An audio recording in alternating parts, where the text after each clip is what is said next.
This is to formally approve your request for Mr. Bryce Hernandez to attend your hearing tomorrow, September 9, 2025, 9 a.m. at the People's Center House of Representatives. We expect that he be returned safely immediately after the said hearing to the Senate. So this is very categorical, Mr. President. Their request that he be called for hearing in the House of Representatives was conditioned upon his safely return to the Senate. There is no need for a motion, Mr. President.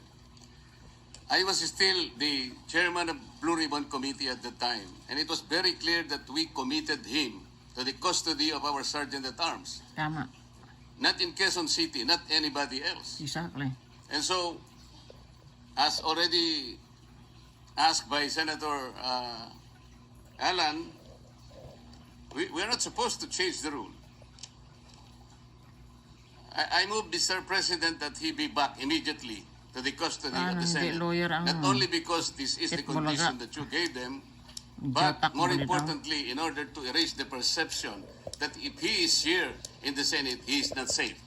I will reject the idea that if he returns in the Senate, manganganib ang buhay niya.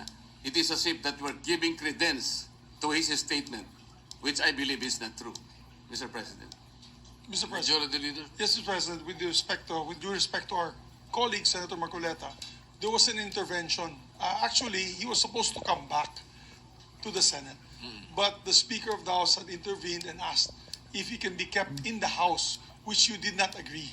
And you said that we will put him in the PNP Custodial Center under the custody still of OSA. Who is higher, the Senate or the Congress? So when he wrote the letter, Your Honor, wala pang intervention. So walang kasalanan dyan si Senate President. He was going to bring him in, but we are not bending any rule.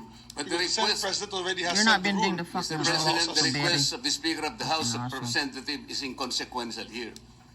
Legal or otherwise, the custody must be here. Tama.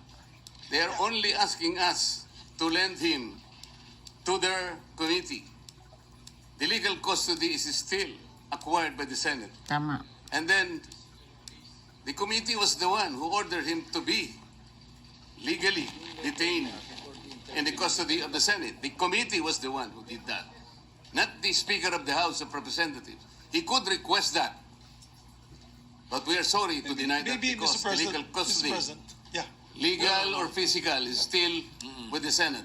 Mr. Tama. President, I think the points raised by Senator Marcoleta are valid. There's just, I think at the time, Cover the up ng witness balos-los, Obere. had no fear of his life, but now he has fear of his life. We will guarantee that he's safe, even if he's in the Senate. No, that's why we're guaranteeing his safety if he's here in the Senate. But let's also be transparent, Your Honor, because I think the question there is kung meron bang mag-influensya pa sa kanya. Sino That was the mag-influence point sa of the Romualdez? minority leader. Correct. There might be a perception that if he is here, he might be influenced by someone.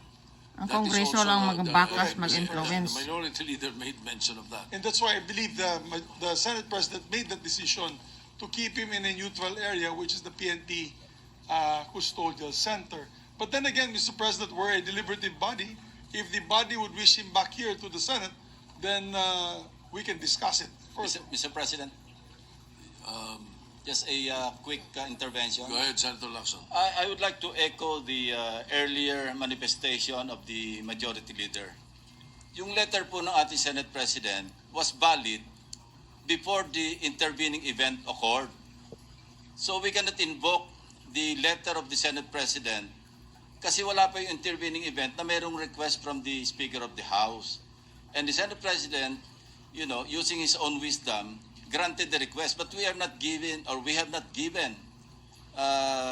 the legal custody of Bryce Hernandez to the House.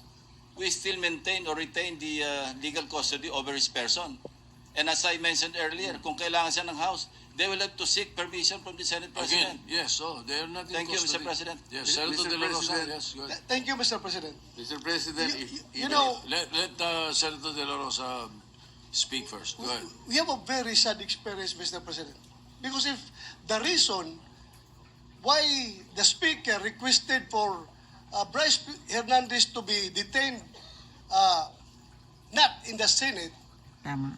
because for fear of being influenced by anybody or any member of the Senate. Alam mo, Mr. President, Colonel Grijaldo, Yan, natumbok mo. nag-testify Senator dito Bato. sa ating Ay,